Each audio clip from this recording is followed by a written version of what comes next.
안녕하십니까. 4월 16일 오후 김경국TV 시작하겠습니다.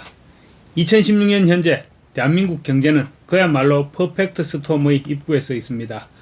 IMF는 한국을 콕 집어서 나라 빚 증가 속도를 경고하고 있고, 미국의 관세 폭격 그리고 중동발 지정학적 위기까지 대외 여건은 갈수록 불투명해지고 있습니다.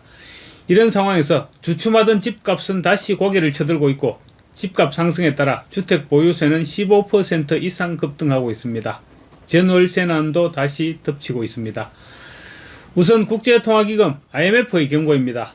15일 IMF와 기획예산처 등에 따르면 IMF는 전날 발간한 재정 모니터 보고서를 통해 미국을 제외한 선진국들 그룹 내에서 국가별 재정 흐름이 극명하게 엇갈리고 있다면서 특히 한국의 정부 부채 비율이 빠르게 증가할 것이라고 경고했습니다. 보고서에 따르면 선진국 그룹의 총 공공부채는 중기적으로 국내 총생산의 94% 수준에서 안정될 것으로 전망됐지만 국가별 세부 전망은 차이가 있었습니다.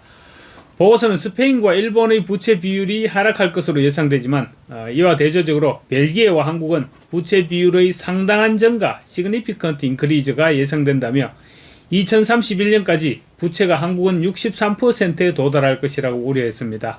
한국에 대해서는 불과 5개월 전까지만 해도 점진적으로 상승할 것이라고 진단한 것에 반해 경고 수위가 한층 높아진 것입니다.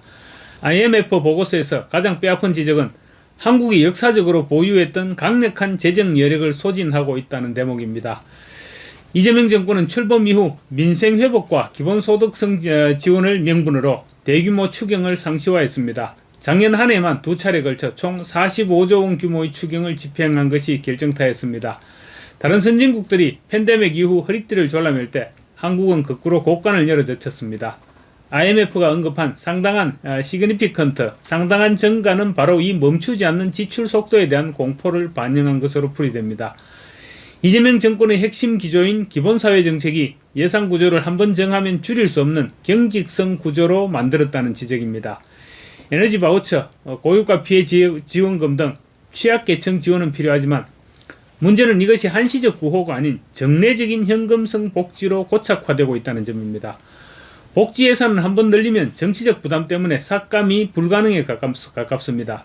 IMF가 5년 후, 10년 후를 내다봤을 때 한국의 부채가 꺾이지 않고 63%까지 치솟을 것이라고 본 근거가 바로 이 예산 경직성 때문이라는 분석입니다. 특히 중동전쟁으로 유가가 폭등하는 상황에서 이재명 정권이 취한 가격 억제 정책이 잠재적 폭탄이 되었습니다.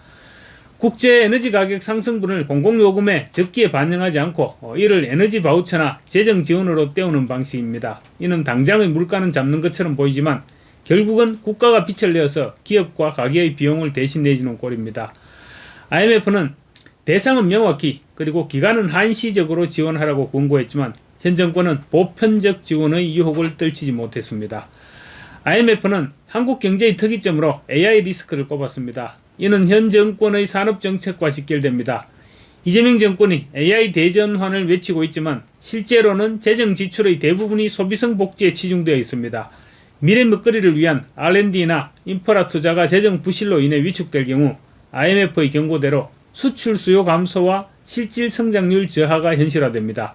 빚은 늘어나는데 그 빚으로 돈을 벌 수 있는 AI와 같은 그런 산업들을 키우지 못한다면 결국 명목 성장률이 부채 증가 속도를 따라잡지 못하는 최악의 시나리오가 펼쳐지게 됩니다. IMF가 예전처럼 점잖게 말하지 않고 대놓고 시그니피컨트라는 딱지를 붙였다는 점을 결코 가볍게 생각해서는 안 될 것입니다. 일본과 스페인이 빚을 줄여나갈 때 왜 우리 대한민국만 벨기에와 함께 부채 우등생에서 부채 문제아로 전락했습니까? 그것은 이재명 정권이 재정을 경제의 윤활유가 아닌 정치적 현금 인출기로 사용했기 때문입니다. 보고서가 비판한 역사적 재정 여력의 소지는 결국 현 정권이 민생지원이라는 명분으로 재정을 정치적 도구로 활용했기 때문이라는 해석이 가능합니다. 미국 슈퍼 301조 등 대외 악재가 겹치는 상황에서 재정적 맷집마저 바닥나고 있다는 것이 IMF가 이번 보고서를 통해 우리에게 던진 가장 무서운 경고인 셈입니다. 이런 가운데 이재명 정부가 잠깐이나마 자랑으로 생각했던 집값은 다시 출렁이고 있고 전세 대란 폭탄도 다시 터지고 있습니다. 노원, 도봉, 강북, 소위 노도강과 수도권의 아파트 상승폭 확대가 이미 시작된 가운데 급매장이 끝나가면서 강남 아파트들도 다시 호가가 억 단위씩 뛰어오르고 있습니다. 오는 5월로 예정된 양도소득세 중과 유예 종료를 앞두고 대거 풀렸던 절세용 급매물이 상당 부분 소진되면서 강남, 서초, 송파 등 강남 상구를 중심으로 서울 부동산 시장에 변화 기류가 나타나고 있다는 것입니다. 정부가 양도세 부과 조치를 연장하는 보완 방안을 내놓았지만 시장에서는 추가로 풀리는 매물은 극히 제한적일 것이라는 전망이 우세합니다. 시장에서는 이미 팔릴 매물은 다 팔렸다는 반응이 나옵니다. 그간 시장에 풀렸던 다주택자들의 급매가 대부분 팔리면서 매물 잠김 현상이 다시 심화될 수 있다는 것입니다. 이런 가운데 그간 하락세였던 강남 집값이 다시 반등할 수 있다는 전망도 나옵니다. 실제 강남 상구에서는 집주인들이 낮췄던 호가를 다시 올리는 분위기가 감지되고 있습니다. 시장에서는 이 같은 매물 감소 및 강남 집값 반등세가 당분간 지속될 것으로 예상하고 있습니다. 정부가 오는 5월 9일까지 토지거래 허가 신청 시 양도세 중과를 적용받지 않도록 하는 보완 조치를 발표했지만 이를 통해서 풀리는 매물은 극히 일부에 그칠 것이라는 의견이 대다수입니다. 이런 가운데 전세시장은 이미 매물 실종 조짐을 보이고 있습니다. 노도강을 중심으로 대단지 아파트에서도 전세 매물이 한 건도 없는 사례가 속출하고 강동, 마포, 동작 등 주요 생활권까지 전세 물건이 한 자릿수에 그치는 단지가 늘어나면서 하반기 전세 시장 우려에 대한 불안이 높아지고 있습니다. 16일 서울시가 공개한 서울 시내 아파트 입주 전망에 따르면 올해 서울 아파트 입주 예정 물량은 24,462가구로 나타났습니다. 지난해 46,780가구와 비교하면 1년 새 22,318가구, 47.7%가 감소한 수치입니다. 서울 아파트 입주 물량이 사실상 반토막이 난 것입니다. 당연히 전세난 우려가 뒤따르고 있습니다. 전세시장 경색은 이미 서울 전체 매물 통계에서 드러납니다. 부동산 플랫폼 아실 기준 서울 아파트 임대차 매물은 2023년 4월 1일 7만 74건에서 지난 13일 29,726건으로 57.6% 급감했습니다. 이 중 전세는 15,129건, 월세는 14,597건이었습니다. 재작년 봄과 견주면 서울 아파트 임대차 매물의 절반 이상이 사라진 것입니다. 감소세는 지난해 하반기 들어 더욱 뚜렷해졌습니다. 서울 전역이 토지거래 허가구역으로 묶인 2025년 10월 15일 44,055건이던 임대차 매물은 반년 만에 29,726건으로 32.6%가 줄었습니다. 특히 전세 매물 감소폭은 37.6%로 월세보다 컸습니다. 사실상 작년 하반기 규제 이후 서울 전세 매물이 반년 만에 40% 가까이 줄어든 것입니다. 실제 현장에서는 노도강의 전세 품귀가 가장 극단적으로 나타납니다. 16일 기준 네이버 부동산을 살펴본 결과 노도강에서는 전세 매물이 10건을 넘긴 곳을 찾기가 어려웠고 단지별 얘기입니다. 상당수 단지가 한두 건 수준에 머물렀습니다. 전세 물건이 아예 없는 곳도 적지 않다고 뉴데일리가 보도하고 있습니다.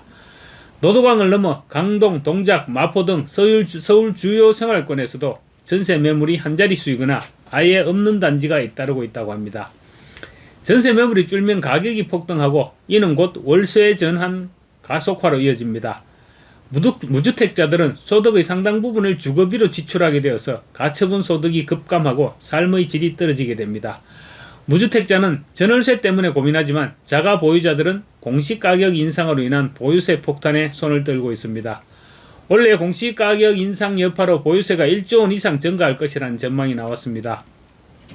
16일 국회 예산정책처가 발표한 2026년 주택분 보유세수 전망에 따르면 올해 주택 보유세수는 총 8조 7,803억 원으로 추정됐습니다.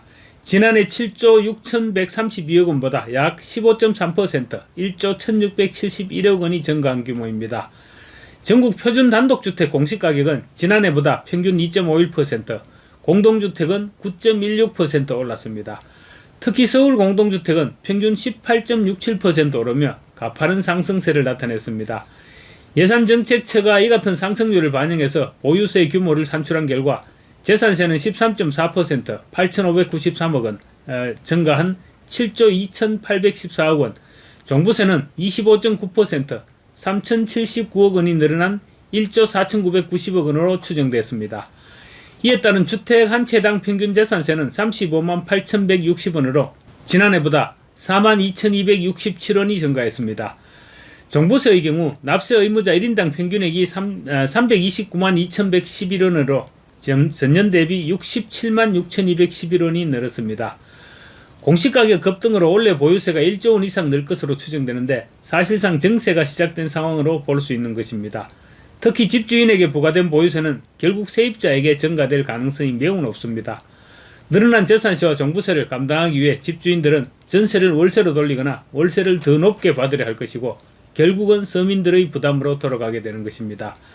결론적으로 지금 서울 부동산 시장은 공급은 반토막, 세금은 폭탄, 전세는 실종이라는 삼중고에 빠지고 있습니다. 이재명 정부가 집값을 잡겠다고 자랑했지만 정작 서민들이 사는 노도광에는 전세가 한두 건 또는 한 건도 없고 강남은 다시 호가가 억대로 뛰고 있습니다. 늘어난 보유세 1조 원은 결국 세입자들의 월세로 전가될 것입니다. 정부가 걷어들인 이 세금으로 다시 현금을 살펴하려 할지 아니면 근본적인 공급 대책을 내놓을지 우리 서민들은 불안한 눈으로 지켜볼 수밖에 없는 그런 형편입니다. 이런 상황은 중산층과 서민 모두에게 경제적 압박을 가하며 특히 하반기 이사철을 앞두고 전세 대란이 사회적 갈등의 내관이 될 가능성도 없지 않아 보입니다. 마치겠습니다. 감사합니다.